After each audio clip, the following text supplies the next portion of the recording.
तो नास्तिक कौन है, निरीश्वरवादी कौन है और ईश्वरवादी कौन है, आपको मालूम होना चाहिए। नास्तिक हम उसे कहते हैं जो ईश्वर की सत्ता को पूरी तरह से खारिज करता है, मानता ही नहीं है। जैसे भगत सिंह कहते थे कि मैंने अनुभव और तर्क के आधार पर यह महसूस कर लिया है कि भगवान होता ही नहीं है। तो भगत सिंह भगवान की सत्ता को स्वीकार ही नहीं करते थे, मानते ही नहीं थे कि ईश्वर होते भी हैं। उसके बाद दूसरी कैटेगरी है निरीश्वरवादियों की।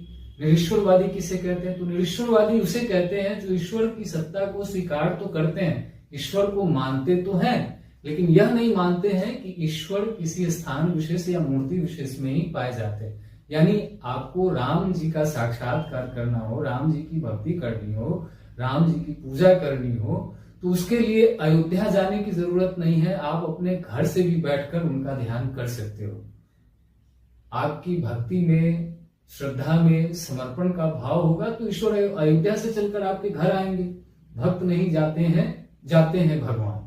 ईश्वरवादी किसे कहते हैं फिर, तो ईश्वरवादी का मतलब जिन्हें लगता है कि ईश्वर इसी मूर्ति में है, इसी जगह पर है, इसके अलावा और कहीं है ही नहीं। जैसे सगुनिया और निर्गुनिया का कॉन्सेप्ट है मध्यकाल में, उसी तरह से आप निरीश्वरवादी और ईश्वरवादी को समझ सकते हो।